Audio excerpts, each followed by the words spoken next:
You know what's been going on during the week. It's been an eventful one for Nigeria in terms of politics and the economy. But we're talking about the economy now following new President Bola Tinubu's inauguration speech that outlined the general thrust of his new administration's economic policy plans. While there's been much media focus on the subsidy removal and the ensuing fallout, we also wanted to talk about other aspects of that speech, including monetary policy, taxation, amidst the impending strike. So let's dimension it. I've got Dr. Teriba, CEO of Economic Associates, and Zeal Akaraiwe, CEO, Graham Black Advisory. Thanks for joining me this morning, gentlemen. Thank you very much. So I guess my first question, and I'll start with you, Dr. Teriba, what did you make of the speech? What were your main economic highlights from that speech?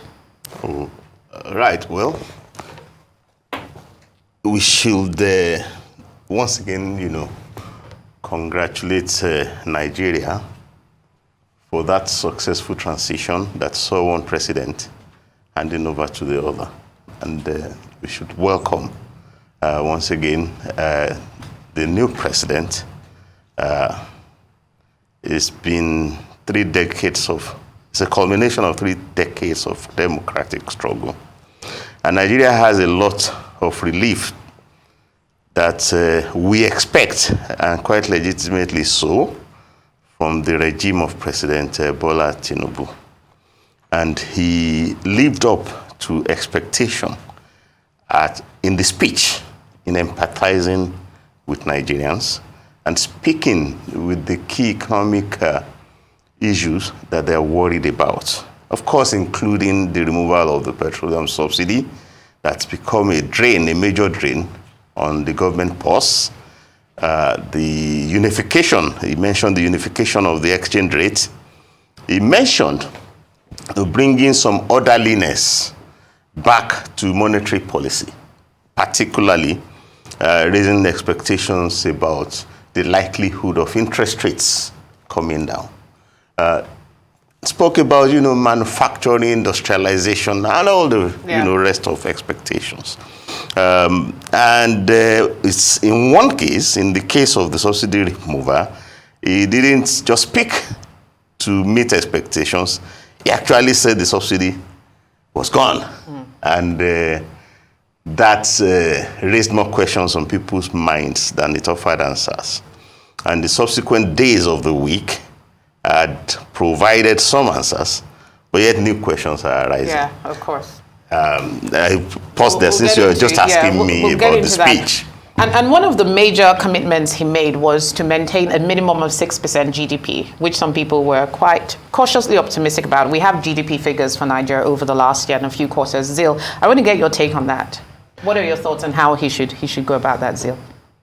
On raising the GDP? Or maintain a minimum GDP level. Is 6%, is that a good level to peg? 6%, I think 6% growth from where we're coming from. Don't forget, in the last 8 years, we've had 2 recessions. So 6% growth is a very, very optimistic target to have. But the point is all the things, GDP growth, what are the things that encourage or cause a GDP growth? We cannot ignore the fact that we are not really a productive nation. We need to increase our processing capacity across board, not just for petroleum products. Every Nigerian is a petroleum expert.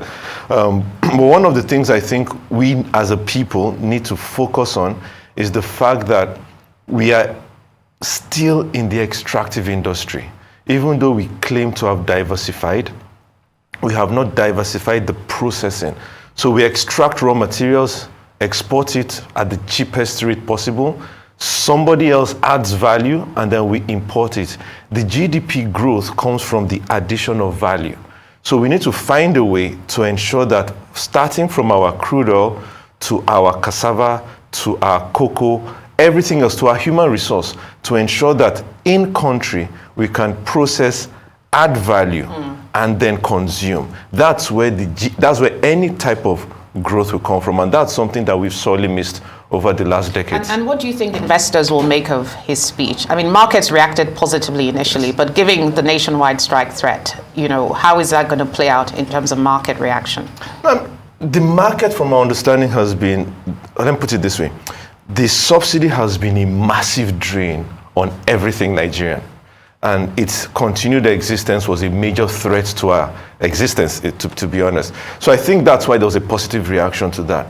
Now, but regarding everything else that you said, and especially, I want to go back to the GDP growth on something else.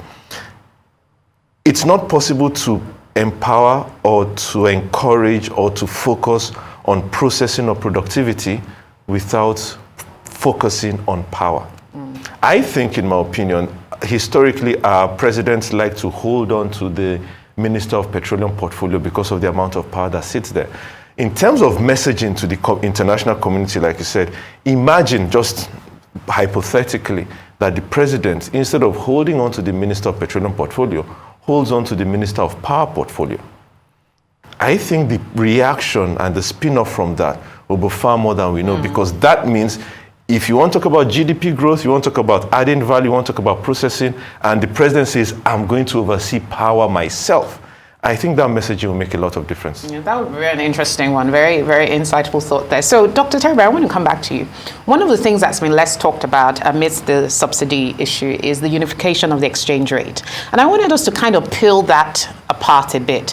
What is going to be the impact for investors, for ordinary Nigerians, for traders, for those who import, for those who export, and across the board? Help us understand that policy move. Right. The issue of removal of petroleum subsidy and that of the unification of the exchange rate are actually interrelated. And I'm not sure that we should be discussing one. We can divorce them from each other. Without dealing with the other one. And the templates, for example, that the NNPC has released for pricing must have assumed a particular exchange rate, which presumably it assumed the official exchange rate. So if tomorrow you unify the exchange rate and that changes, are we expecting another template from NNPC? You know, it's a subsidy, quote unquote, going to reemerge, and a new template reflective of the change from exchange rate from maybe 460 to maybe 660. Are we? Yeah. So I thought that a more orderly way would have been to deal with the two issues at the same time. Okay. To reduce uncertainty to early. That's why I said some answers have been provided, but there are a lot more questions springing up that requires to be answered.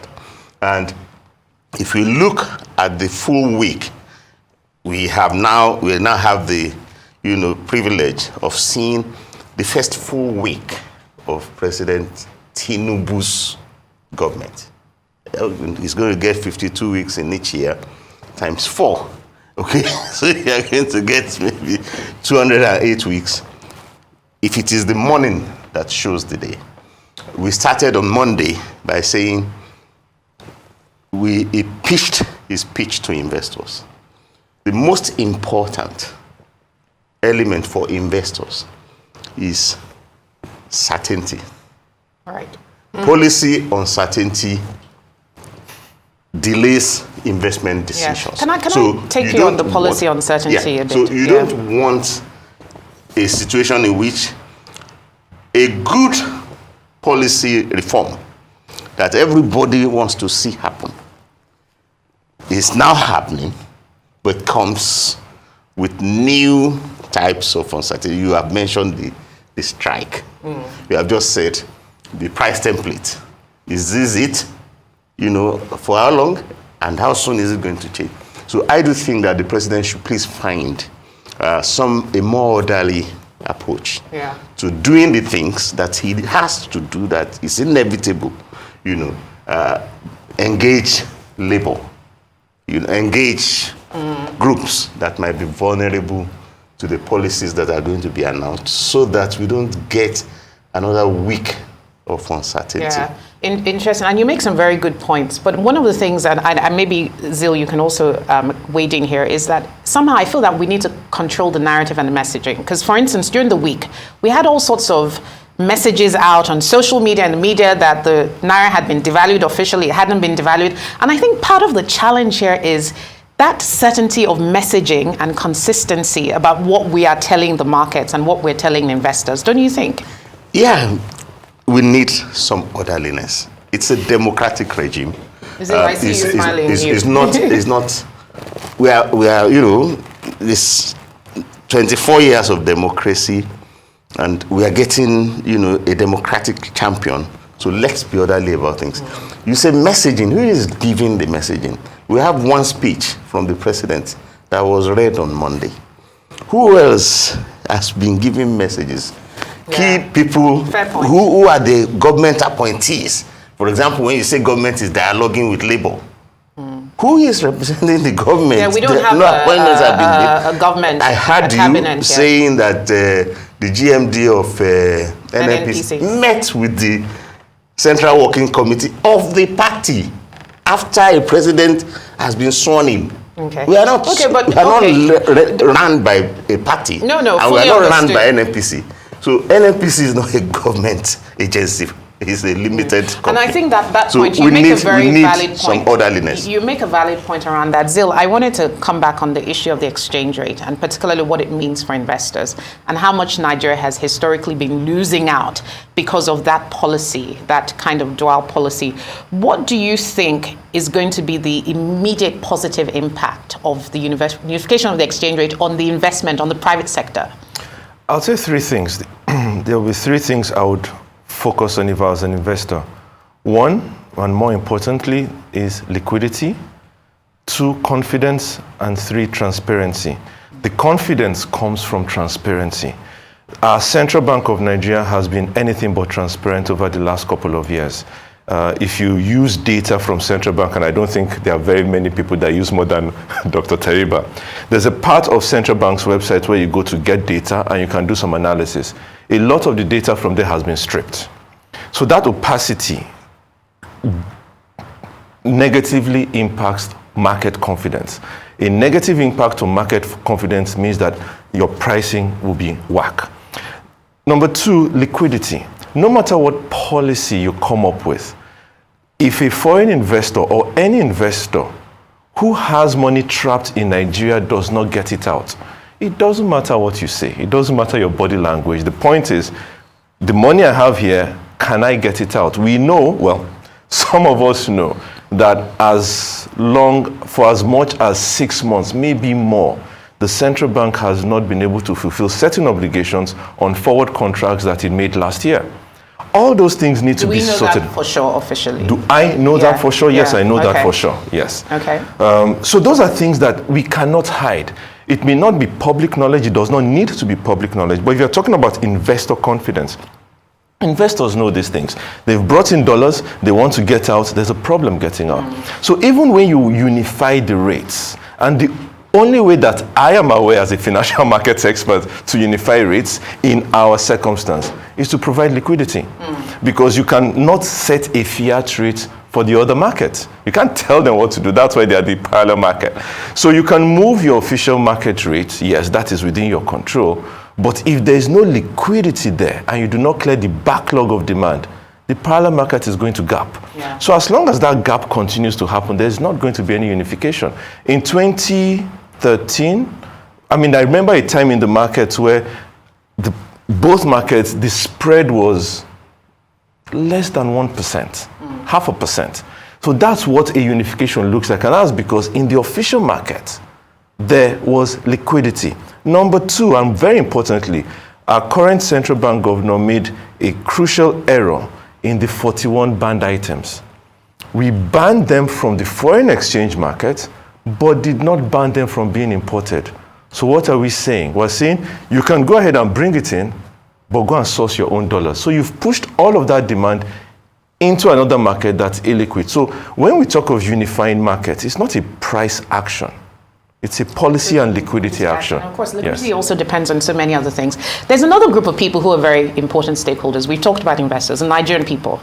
So recently, the latest is that we've heard that there will be palliatives introduced. And one of the things the previous administration did before leaving office was to secure an $800 million World Bank facility. I've always said that a new government cannot act to draw down on a loan that was negotiated by a previous administration. That's sort of my perspective. But how do you think this palliative would work? We know what Nigeria's debt figures are like. Where will that money come from? Well, there's continuity in government. If the previous government had put a loan in place, the new government. It should be made available to the new government to draw down. To draw down it, because it's the new government that is going to repay the money anyway. Sure, sure. Now, about palliatives, we have to be careful about this. We have decades of experience to draw back on our own experience. Talking about palliatives, particularly when you begin to mention infrastructure and the rest of it, reminds me of the Petroleum Trust Fund, that we ended up with in 1994. Run by the president that just left, brought in by the Abacha regime. And the Abacha regime had come into government and removed subsidy, just as we've seen in the past 1 week. And it was the pushback that led him to promise that he will use part of the proceed to provide relief. And then it was PTF. I don't think we should travel down that route this time again. If subsidies have to remove because they are not efficient or because they are not sustainable, they can't be funded. Let the story end there. We are removing subsidies. Don't promise fresh round of subsidies. And you can provide relief. How? For example, another example to draw on. In the face of SAP, when... That's a structural adjustment program, yes. Liberalization, which was the removal of subsidies, the pushback was, let SAP have a human face. And the way the Babangida regime responded to it was to announce a SAP relief package, which was in terms of cash payouts to vulnerable workers, and it had a sunset. They were going to get the relief for 6 months, which is probably the approach that the government that just left had in mind when they were negotiating the World Bank. 50 million when they were negotiating with the World Bank. But the point is, how did you arrive at 5,000 a month? Who has accepted that? Who has accepted that that's what they need, that to give them relief? So I do think that it's a democratic regime. Let us have more democratic engagement with potential losers from the reforms that we want to make, and make sure that we reach some compromises with them, and then. But there is no question about the fact that these things have to be done. But we can just encourage ourselves that in doing them, let's be more orderly. Let's avoid approaches that we increase uncertainty, because at the end of the day, then it defeats the purpose. If you are trying to do things to provide certainty for investors so that they will see clearly to be able to invest, but you have threat of strike, threat of confrontation, and defeats the purpose. Yeah, interesting time. So Zeal, one of the other subject areas that hasn't really been talked about much this week, obviously overwhelmed by the subsidy issue, was the reference to the end of multiple taxation. And we also have been talking over the last 2 years about the finance bill, the impact on the business environment. Which aspect of that particular policy in terms of taxation are you most excited by, and what should the government be tackling? I mean, how does it affect you, perhaps, or even businesses? I don't see anybody on the paying side of tax that is excited about the tax discussion. But I mean, taxation is required. But I would say something. There's a major trust deficit against the government. As a Nigerian, the government historically, from my experience, has not always acted in the most responsible of manners. Whether you're talking about a palliative, we saw what happened with the palliatives under COVID. Whether you talk about taxation, there's just too much leakage. In my opinion, and there's an analogy I always use. I say if you're fetching water with a basket, increasing the flow of water does not increase how much you collect. Our tax net is a basket. It's got too many leakages. If we plug those leakages, in my own estimate, Dr. Teriba is the expert there, but in my own estimate, just plugging the leakages, don't change rates, don't change any, just plug existing leakages, I think we can double our tax revenue. Then if we increase the tax net into those that are not paid, so I think there's a lot of low-hanging fruits. And I think it was Winston Churchill that said that for a nation to tax itself into prosperity is like a man standing in a bucket, trying to lift himself up by the handle. What we need to do is to plug the leakages. Where are the leakages? plug them. Once we've plugged them, we look at the scenario at that point, then expand the tax net. How many people, I saw data a couple of years ago that only, was it 10 or 15 Nigerians that were paying tax above a certain bracket? And I checked how much our National Assembly earns. All of them, all 469 of them should have been in that tax bracket, and yet they are not there. So there's a lot of leakage, a lot of low-hanging fruit that we need to first deal with. And that is a fiduciary responsibility of the government. Once you do that, then I can trust you and say, if I give you my money and I'm not doing any funny thing, hiding taxes, I know how you will use it. But it's a bit of chicken and egg, I'll admit that up front. But the government historically has not been very responsible in accountability to the people regarding the revenues it receives. Yeah, so Dr. Teriba, I wanted to give you the final word. We need to wrap up the show on taxation. What are your thoughts of what should happen as a matter of priority? Yeah, well, I will say that two important leakages, major leakages are the ones we have discussed. The money that the government loses by creating a special exchange rate for some special people. Everybody should face a single exchange rate. Then the revenue that government retains will be more. The money that government has to commit to the payment of subsidies, removal of subsidy creates that savings. We should, avoid trying to make too many promises against, saving. We weren't finding money to fund the subsidies in any case. And then the thing about taxation, you've spoken about GDP growth. And I liked the fact that the president, when he spoke about GDP growth, the very next sentence he spoke about employment. So if you have 33% unemployment, and that's giving you 3% GDP growth. The question you ask yourself is, if you could reduce that 33% unemployment to 3%, what does that mean for GDP growth? So I do think that 6%, 12% are all possible, but it's down to how you utilize the resources that you have. For you to have employable people that can't find job, or for you to have other undercapacities, whether in the use of your real estate, in the use of your land or your factory. So let's do things that push us closer to higher capacity. And tax revenue might once again rise. So tax revenue has collapsed in the phase of unemployment and undercapacity. Thank you so much, Dr. Ayo Teriba, CEO of Economic Associates, Zeal, Akaraiwe, CEO of Graham Black Advisory, for those powerful and deep insights on the show on Nigeria's economic future. Well, that's all on Business Week. You can catch up on all your top business stories here on Arise News over the course of the week. Thanks for joining, and I'll be here next week. And in the meantime, send me a tweet online. I'm Rola K. Akinkuwe Filani. Bye for now. Thank you.